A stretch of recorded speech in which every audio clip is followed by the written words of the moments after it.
This is somebody that the Democrats have brought in for the I.R.S. investigation. Listen to this. For questioning, Professor Tiefer, would you seat a juror who referred to your client as an obscene body part?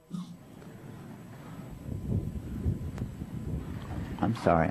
Would you seat a juror in a trial who referred to your client as an obscene body part? I really have trouble giving you an answer, except that sounds well, like then that. You would starve to death as a lawyer if you can't answer that question, Professor. You would seriously consider seating a juror in a trial, a criminal trial where your client was accused of a crime. If that juror had referred to your client as an obscene body part, you would struggle with whether or not to strike that juror?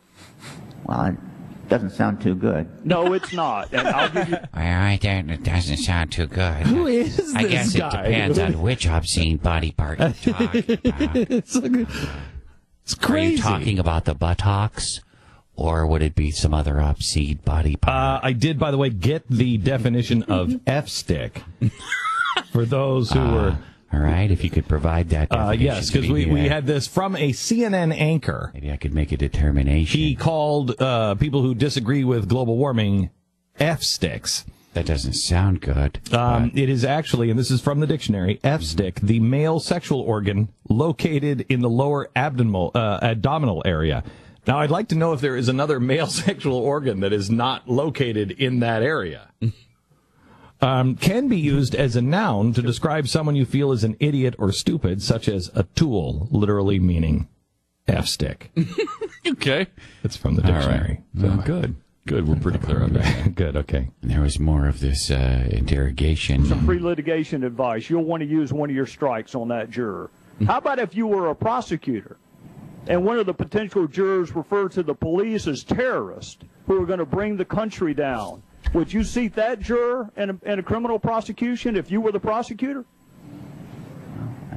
I wish I saw the connection here, but I'll give you the connection. Lois Lerner just referred to conservatives as an obscene body part, and she said we were crazies and likened us to terrorists.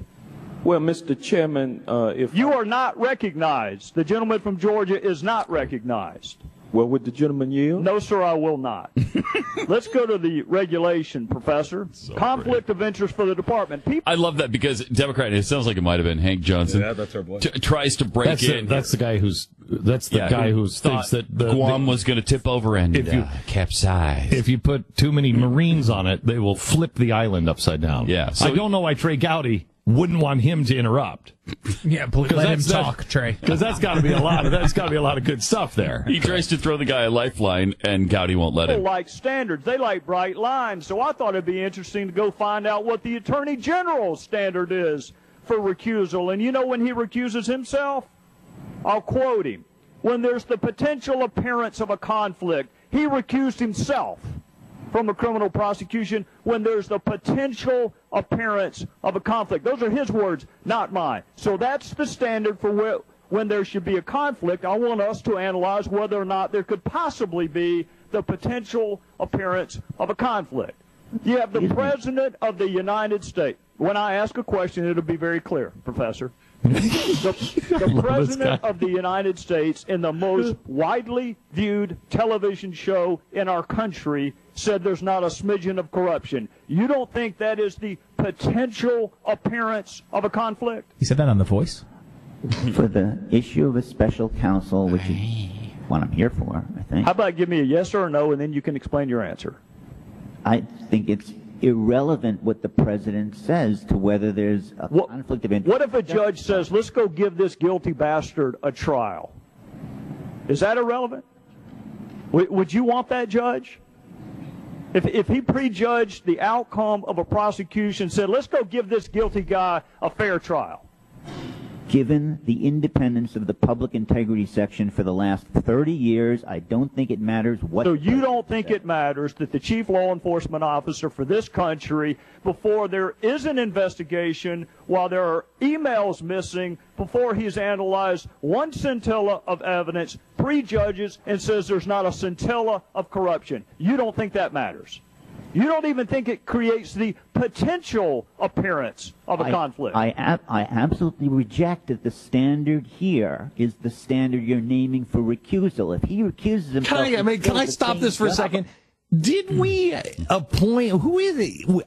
Are we interviewing cartoon characters? I can't see this man as a man. I just see him. I don't even know what he looks like, with giant glasses, maybe as a dog, maybe just as like a big white dog, like, what was it, Sherman? Mm-hmm. The dog. I mean, listen to this guy. He is a total cartoon character. Have they put him in there to throw us off? I mean, this is really all I can think of is all I can concentrate on is how this guy sounds like a cartoon character. I know. I know it, Glenn. He does sound a little bit unusual. When the Department of Justice trades emails with Lois Lerner seeking to implement an idea from a Democrat senator. Do you know Senator Whitehouse? My understanding is the idea was rejected after the meeting in question, that the idea was... I'm simply saying, do you really want the Department of Justice and the I.R.S. taking their prosecutorial advice from a Democrat senator? I thought the Department of Justice was blindfolded. I'm glad they rejected the idea. I'm sad that they even discussed it. Trey Gowdy is an absolute bulldog in these hearings. He's not just a bulldog. He just doesn't smell meat and then go after it just because he likes red meat. He knows what's good and bad. He does. And, I mean, he knows the law, and he is going after it like a seasoned prosecutor.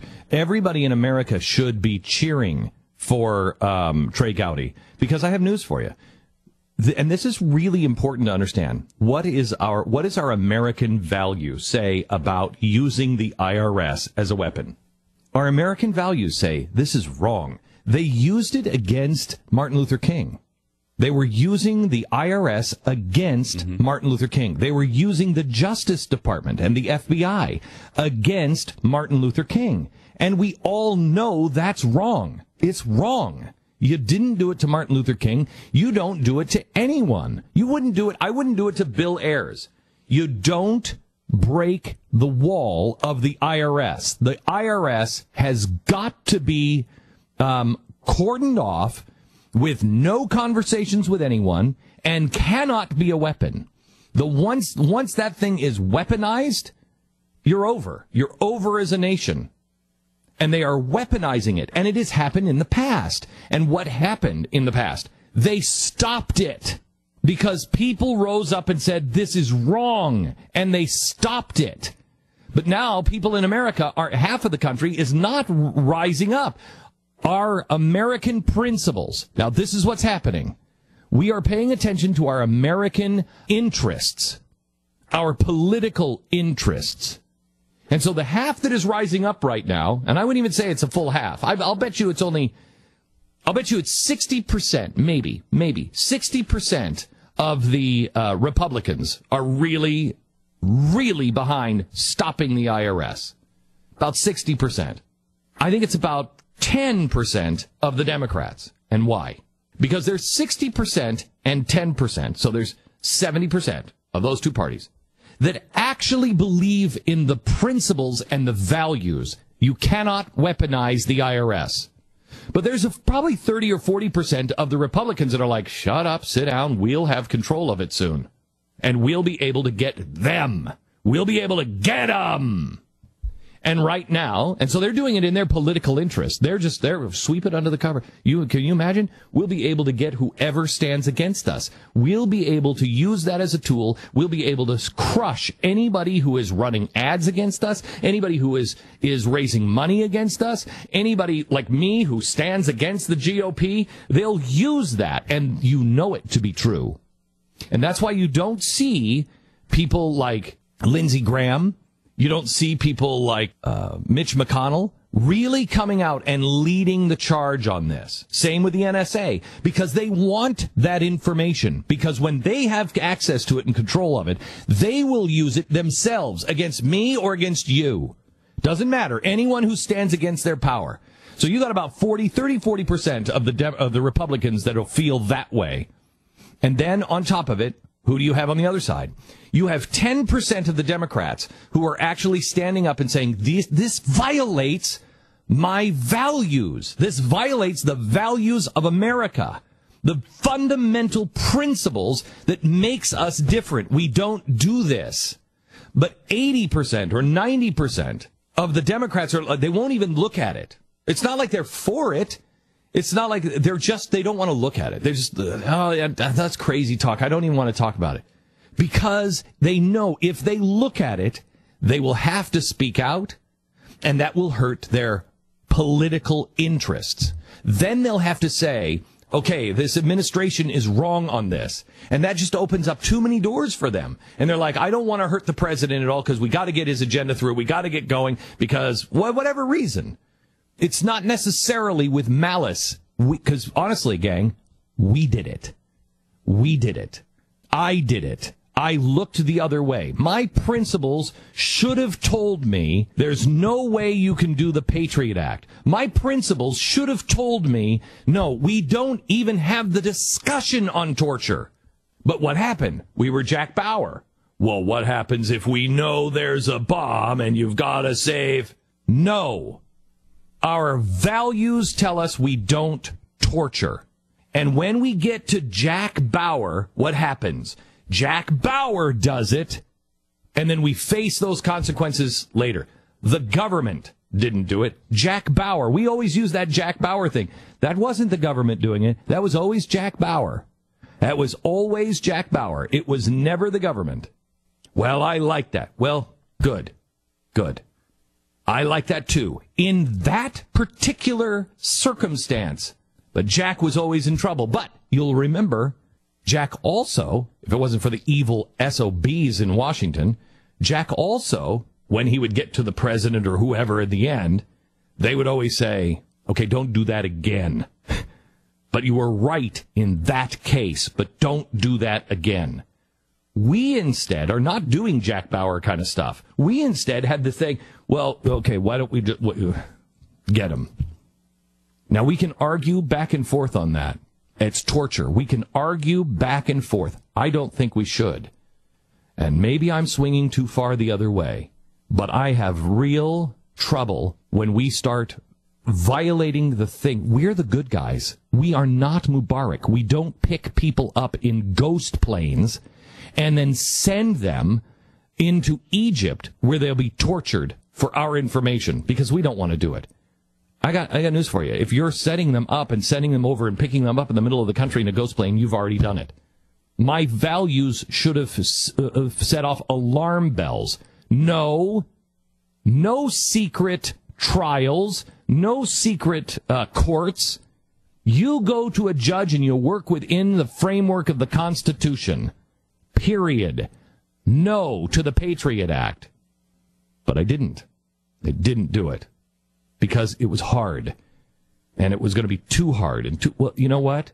Anything worth doing is hard. And the reason why we're in so much trouble as a nation is because no one knows what we stand for anymore. We don't even know what we stand for. Who is America? If I asked you to define America, you could use the old language. Well, we believe in life, liberty. Do we? Do our actions match those things? We believe in life? Tell me about abortion. That nobody has a right to take away a human life. Tell me about abortion. Liberty. Really? Tell me about the secret courts that happen here. The pursuit of happiness. Really? Let's look into what the business community is now conspiring to do with Common Core. Show me how easy it is for you to build something today without the government coming in and going, whoa, whoa, whoa, whoa, whoa, whoa, wait a minute. What are our values? There's a few of them. Torture's tough. There's a few of them that are really easy. The I.R.S. being weaponized, that's simple. Or at least it used to be for America. Stop paying attention to our political interests and start worrying about our values.